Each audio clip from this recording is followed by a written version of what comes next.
Welcome बच्चों। Coordinate geometry के अगले लेक्चर में आप सभी का स्वागत है। आज हम लोग स्ट्रेट लाइंस पढ़ेंगे। 11th क्लास की मैथ्स का सबसे आसान पोर्शन में से एक है कोऑर्डिनेट ज्योमेट्री, तो इसका सवाल छूटना नहीं चाहिए। और आप लोग कोऑर्डिनेट ज्योमेट्री क्लास 10th में पढ़ चुके हैं, इसलिए टॉपिक और भी आसान होना चाहिए। तो ये आपका हो गया एक स्ट्रेट लाइन। ठीक है बच्चों, स्ट्रेट लाइन की प्रॉपर्टी क्या है? ये कहीं पे बेंड नहीं होगा, सीधा डायरेक्शन में जाता रहेगा और उसका एंगल जो है किसी भी पैरेलल सेट ऑफ लाइन से हमेशा सेम बनेगा। जैसे यहाँ पे ये एंगल क्या मान लीजिए थीटा है, तो अब एक्स एक्सिस के पैरेलल जितने भी लाइन आप ड्रॉ करो हर जगह उसका एंगल क्या बनेगा? थीटा बनेगा। कॉरस्पॉन्डिंग एंगल होंगे सारे। तो इसमें एक खास डेफिनेशन होता है बच्चों, वो होता है स्लोप। ये अपने को जानना है कि स्ट्रेट लाइन का स्लोप क्या चीज़ है। तो पॉजिटिव एक्स एक्सिस यानी ये वाला डायरेक्शन से एंटी क्लॉकवाइज डायरेक्शन में यानी इस तरफ जो एंगल बनाएगा लाइन, उसके टैन थीटा को अपन स्लोप बोलते हैं। स्लोप क्या होगा? Tan of this theta. इसको हम लोग डिनोट करते हैं एम से।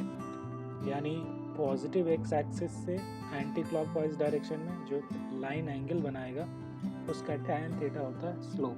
ठीक है, तो ये अपने को जानना है। एक इम्पॉर्टेंट टर्म है, इसका बहुत यूज़ पड़ता है, आपको पता भी होगा। तो अगर कोई लाइन सपोज कीजिए एक्स एक्सिस के पैरेलल है, सपोज ये एक लाइन है, तो इसका एंगल क्या बन रहा है पॉजिटिव एक्स एक्सिस से? 0 है ना। तो एक्स एक्सिस के अगर पैरेलल लाइन है तो उसका स्लोप क्या होगा बच्चों? tan 0 यानी 0, ये होगा उसका स्लोप। और वहीं अगर वाई एक्सिस के पैरेलल लाइन है, या आप इसी को बोल सकते हैं परपेंडिकुलर टू एक्स एक्सिस है, तब क्या बनेगा? तब स्लोप क्या होगा आपका? अनडिफाइंड, क्योंकि एंगल क्या होगा? 90 डिग्री, और tan 90 क्या होता है? Infinity, undefined. तो यहाँ पे इसका स्लोप हो जाएगा अनडिफाइंड। ठीक है, उसके बाद आप लोगों ने आगे पढ़ा होगा कि अगर दो पॉइंट से अगर आपको लाइन सेगमेंट पता है, ठीक है, ये एक लाइन है एल और उसके दो पॉइंट्स पता है, पी सपोज कीजिए x1 कॉमा y1 है और q सपोज कीजिए x2 कॉमा y2 है, और इस दोनों पॉइंट से एक जो लाइन पास हो रहा है उसका स्लोप क्या होगा? उसका फॉर्मूला आप लोगों को पता होगा कि स्लोप का फॉर्मूला क्या होता है? y2 minus y1 upon x2 minus x1। ये tan थीटा है इस एंगल का। ठीक है, पॉजिटिव एक्स एक्सिस से जो एंगल बन रहा है उसका tan का वैल्यू ये आएगा। अब इसको चाहो तो आप y1 माइनस y2 भी लिख सकते हो, तो अपॉन x1 माइनस x2 करना होगा। ठीक है, तो इस दोनों का ऑर्डर मैटर नहीं करता है कि कौन पहले लिख रहे हो, लेकिन दोनों एक जैसा होना चाहिए।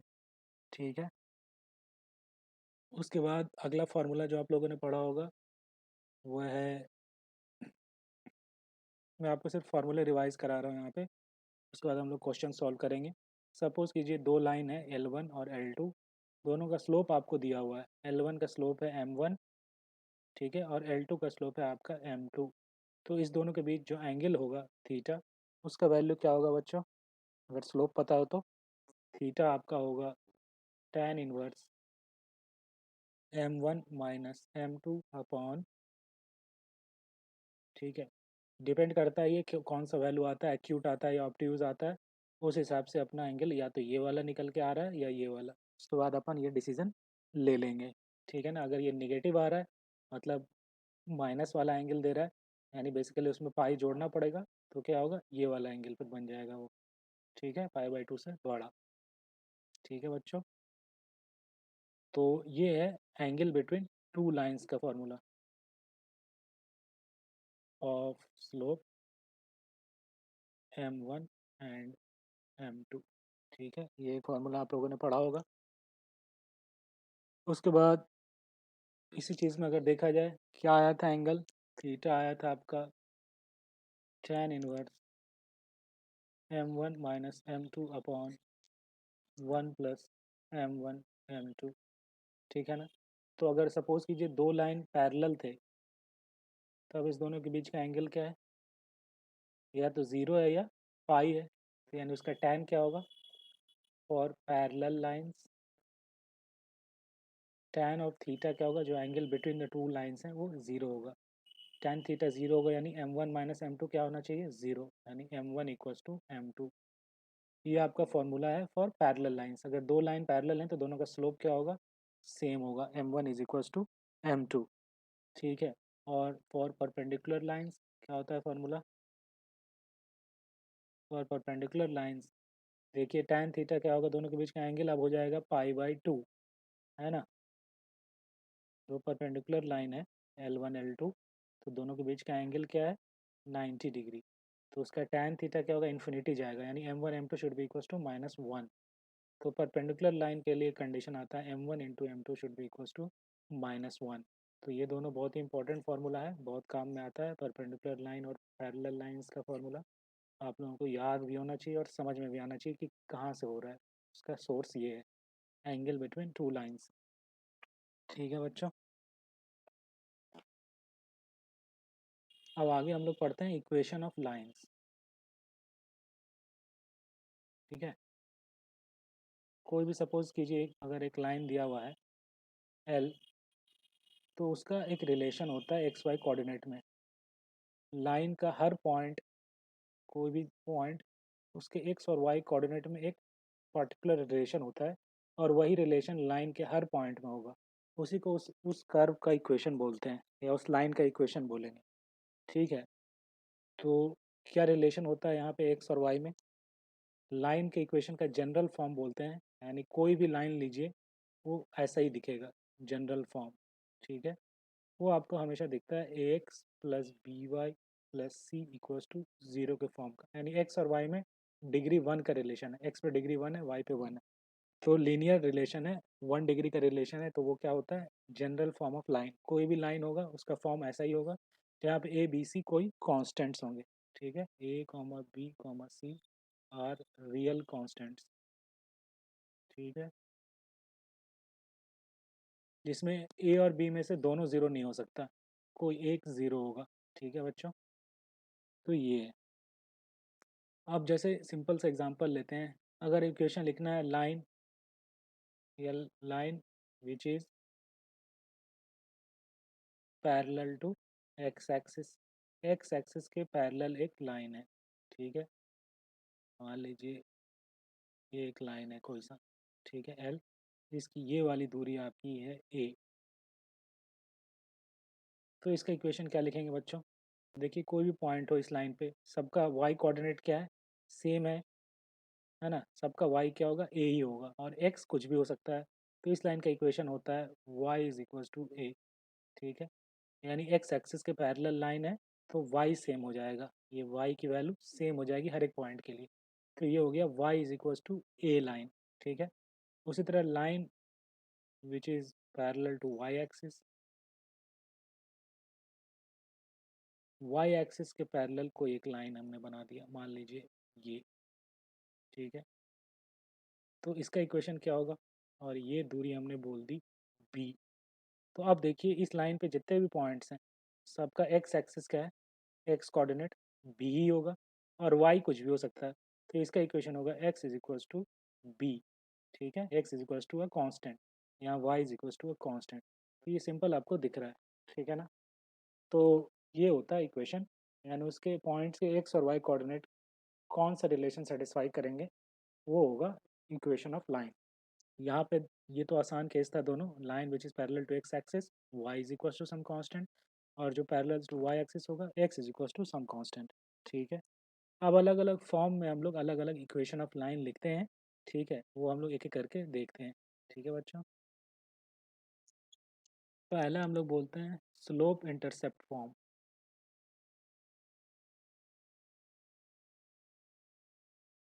स्लोप इंटरसेप्ट फॉर्म क्या होता है बच्चों, सपोज कीजिए कोई लाइन है, ये लाइन है आपका एल, इंटरसेप्ट बोलते हैं कि एक्स एक्सिस और वाई एक्सिस को लाइन कहाँ पे काट रहा है, यानी ये वाला लेंथ इस लाइन का क्या है, वाई इंटरसेप्ट है। ठीक है, और ये वाला लेंथ क्या है, एक्स इंटरसेप्ट है, और ये साइन के साथ लेंगे, ये निगेटिव होगा और यहाँ पे ये क्या है, पॉजिटिव हो है।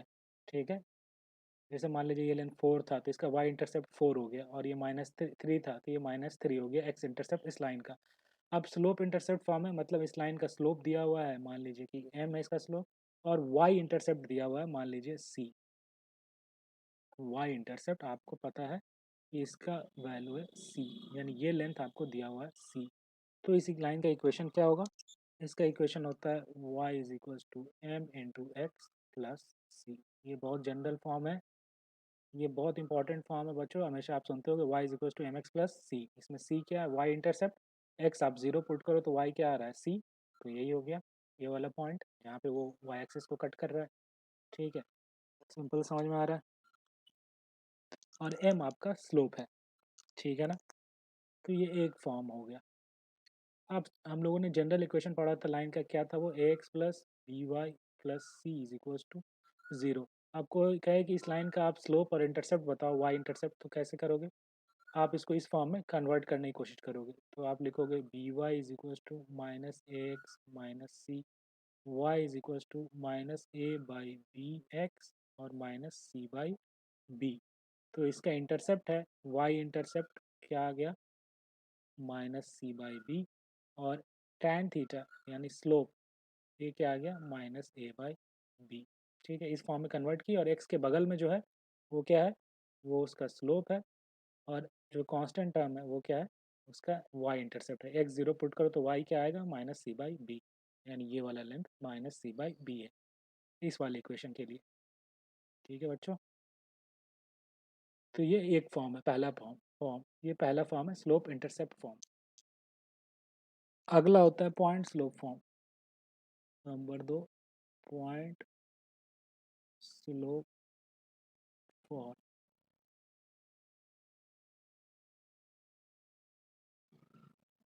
ठीक है, इसमें क्या है, इसमें आपको लाइन पे एक पॉइंट दिया हुआ है और स्लोप दिया हुआ है, यानी ये बताया जा रहा है कि ये जो लाइन है एक पॉइंट P से पास कर रहा है, जिसका कोऑर्डिनेट है मान लीजिए x1 y1, और ये स्लोप दिया हुआ है tan थीटा की वैल्यू जो है m। ठीक है ना, अब बोल रहा है इसका इक्वेशन क्या होगा। ठीक है, तो इसका इक्वेशन होता है, सपोज कीजिए कोई जनरल पॉइंट ले लिया हम इस लाइन पे x y, तो इसका स्लोप क्या लिख सकते हो, जो हम लोगों ने स्लोप का फॉर्मूला पढ़ा था, y minus y one upon x minus x one, जिसमें y1 और x1 नोन है।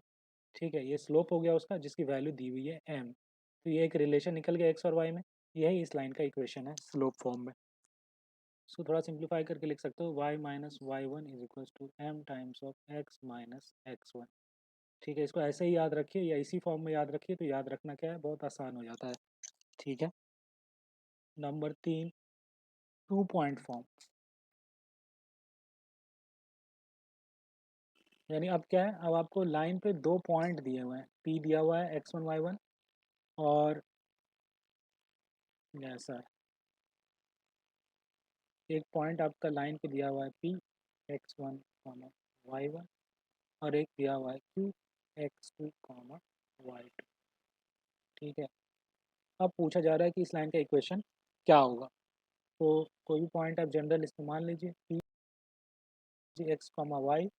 ठीक है, और अब आप स्लोप देखिए, इसका इस लाइन का आप स्लोप निकाल सकते हो आसानी से, क्या हो गया, y2 minus y one upon x2 minus x1, ये अपने को पता चल गया इसका स्लोप है। तो ये पॉइंट स्लोप फॉर्म में कन्वर्ट हो गया बच्चों, अपने को स्लोप पता चल गया और 2 पॉइंट पता है। तो आप किसी एक पॉइंट से इक्वेशन लिख दीजिए, मान लीजिए y1 से लिखना चाहें तो y minus y one upon x minus x one का स्लोप है जो ये होगा, है ना। इसको थोड़ा सिंप्लीफाई करके लिखना चाहो तो हो जाएगा y minus y one is equal to y2 minus y one upon x2 minus x one into x minus x one. ठीक है, तो इसको भी याद करने की ज़रूरत नहीं है बच्चों, अगर आपको स्लोप का फार्मूला पता है तो ये वाला और ये दोनों इक्वेशन आपको वैसे ही आ जाता है। तो don't have to remember this separately, आप बस स्लोप याद रखिए कि y minus y one upon x minus x one equals to क्या होता है, स्लोप। तो दोनों फॉर्म अपने आप याद हो गया एक ही फॉर्मूले से। एक फॉर्म और होता है बच्चों, चौथा वो है इंटरसेप्ट फॉर्म।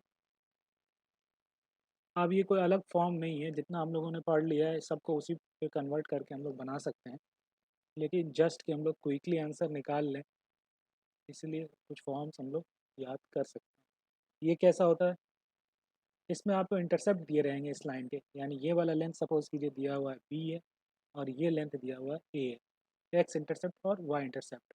तो बेसिकली अपने को दो पॉइंट दिया हुआ है, ये क्या है ए कॉमा ज़ीरो है और ये क्या है ज़ीरो कॉमा बी है। तो ये 2 पॉइंट फॉर्म में कन्वर्ट भी हो सकता है, ठीक है। या इसका आप स्लोप निकाल लो, tan थीटा क्या होगा b by a minus b by a, तो आपका पॉइंट स्लोप फॉर्म में कन्वर्ट हो गया। तो आप कोई भी एक फार्मूला लगा के इसका इक्वेशन निकाल सकते हो। इसका इक्वेशन आता है x by a plus y by b is equals to 1, ठीक है ना। जब वाई ज़ीरो है तो एक्स की वैल्यू क्या है ए है, और जब एक्स ज़ीरो है तो वाई की वैल्यू बी है, ठीक है। X by a upon x by a plus y by b is equals to 1, ये है इंटरसेप्ट फॉर्म। एक और फॉर्म पढ़ लेते हैं, वो होता है नॉर्मल फॉर्म। नॉर्मल फॉर्म में क्या दिया रहेगा, नॉर्मल फॉर्म में आपका सपोज कीजिए कोई लाइन एल है, तो नॉर्मल फॉर्म में आपको दो चीज़ें दी रहती है। एक ओरिजिन से जो परपेंडिकुलर ड्रॉ करेंगे इस लाइन पे, उसका लेंथ दिया रहता है, मान लीजिए इसका लेंथ है पी और ये हमेशा पॉजिटिव होता है, ठीक है, ध्यान रखिएगा पी इज़ पॉजिटिव, ये एब्सोलूट लेंथ होता है यहाँ पे। और दूसरा ये एंगल दिया रहता है, जो ये परपेंडिकुलर एंगल बनाएगा पॉजिटिव एक्स एक्सिस से एंटी क्लॉकवाइज डायरेक्शन में, उसकी एंगल की वैल्यू दी रहती है, मान लीजिए अल्फा है। पॉजिटिव एक्सिस से एक्स एक्सिस से एंटी क्लॉकवाइज डायरेक्शन में जो एंगल है उसकी वैल्यू दी रहती है, ठीक है। तो इस नॉर्मल फॉर्म में इस लाइन का इक्वेशन क्या हो जाएगा, ये होता है x cos alpha plus y sine alpha is equals to e, ठीक है। ये है इक्वेशन नॉर्मल फॉर्म, तो इसको भी याद रख सकते हैं, ठीक है बच्चों। तो ये इतना होता है 5 different form for equation of lines, ठीक है। एक बार रिवाइज कर लें। सबसे पहले हम लोगों ने पढ़ा स्लोप इंटरसेप्ट फॉर्म, जिसमें आपका स्लोप दिया रहेगा और वाई इंटरसेप्ट। तो इक्वेशन होता है y is equals to m x plus c के फॉर्म का, ये one of the most important form है, ठीक है। Y is equals to m x plus c अक्सर यूज़ में आता है ये, ठीक है। उसके बाद हम लोगों ने अगला पढ़ा पॉइंट स्लोप फॉर्म, जिसमें स्लोप दिया रहेगा tan थीटा की वैल्यू और एक पॉइंट दिया रहेगा x1 कामा y1। तो ये हम लोग डायरेक्ट इक्वेशन निकाल सकते हैं स्लोप ऑफ लाइन से। अगर जनरल पॉइंट को x वाई बोले तो इसका स्लोप होगा y minus y one upon x minus x one, इसको इक्वल्स टू m कर दिए, तो इक्वेशन ऑफ लाइन बन गया। तो यही याद रखो, बेटर है। फिर अगर लाइन पे दो पॉइंट दिया हुआ है x1 कामा वाई वन और x2 कामा वाई टू, तो दोनों पॉइंट से अपने को स्लोप पता चल गया, यानी यही m है, ठीक है। और फिर एक जनरल पॉइंट मान के किसी एक पॉइंट से x1 y1 या x2 y2 से इसका स्लोप हमने लिख दिया, तो ये इसका इक्वेशन हो गया। इस ये फॉर्म ही आप इसी फॉर्म को याद कीजिए, तो ये आपको ये दोनों अलग नहीं लगेगा, एक ही लगेगा, ठीक है। उसके बाद इंटरसेप्ट फॉर्म, जब एक्स इंटरसेप्ट और वाई इंटरसेप्ट दोनों दिया हुआ हो तब इक्वेशन होता है x by a plus y by b is equals to 1। और एक नॉर्मल फॉर्म, जब लाइन पे ओरिजिन से जो परपेंडिकुलर डाल रहे हैं उसका लेंथ दिया है और वो क्या एंगल बना रहा है पॉजिटिव एक्स एक्सिस से अल्फा, तो इक्वेशन ऑफ लाइन होता है x cos alpha plus y sine alpha is equals to p, ठीक है बच्चों। अब हम लोग पढ़ेंगे distance of a point from a line L,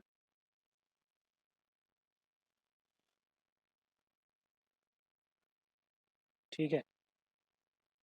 suppose कीजिए कि कोई लाइन एल दिया हुआ था, ठीक है, और कोई पॉइंट पी दिया हुआ है, मान लीजिए x1 कॉमा y1 ही है। तो इसका क्या डिस्टेंस होगा इस लाइन से, यानी बेसिकली ये वाला डिस्टेंस परपेंडिकुलर, ठीक है ना। ये लेंथ क्या होगा, मान लीजिए ये डी है तो, और इक्वेशन ऑफ लाइन मान लीजिए जनरल फॉर्म ले लेते हैं a x plus b y plus c is equals to zero, ये इक्वेशन ऑफ लाइन है एल। तो ये पी पॉइंट का डिस्टेंस क्या होगा इस लाइन से, ये फार्मूला भी बहुत इंपॉर्टेंट है।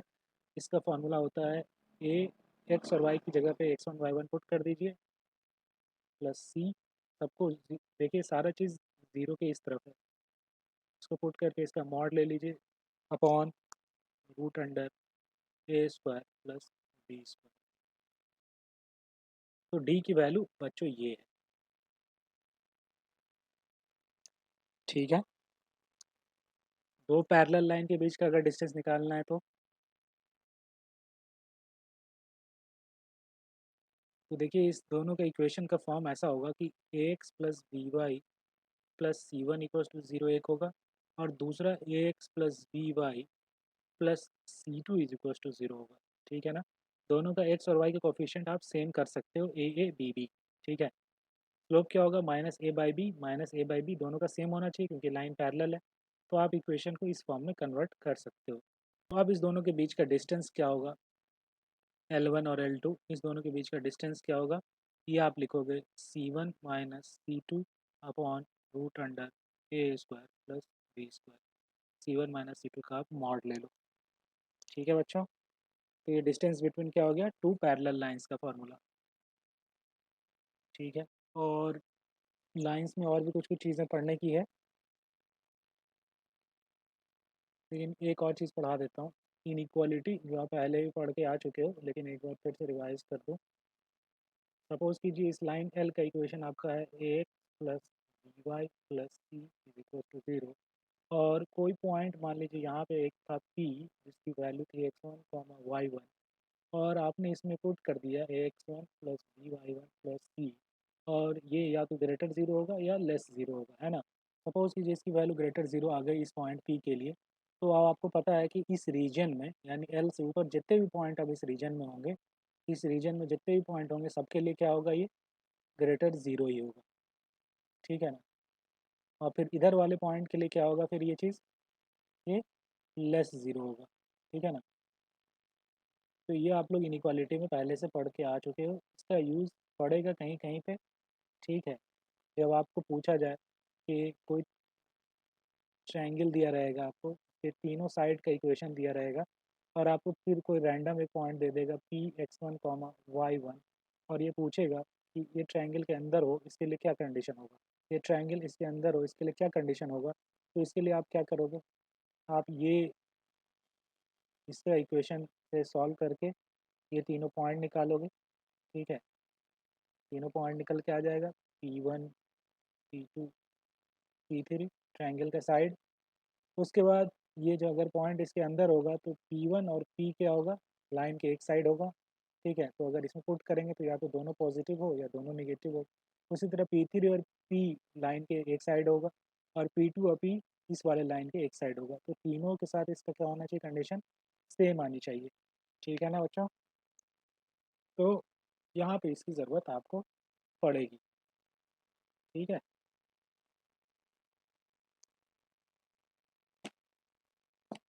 तो आज के लिए इतना ही बच्चों। अब हम लोग कुछ प्रॉब्लम सॉल्व करेंगे जेई मेंस के अगले लेक्चर से। आज के लिए इतना ही। Thank you.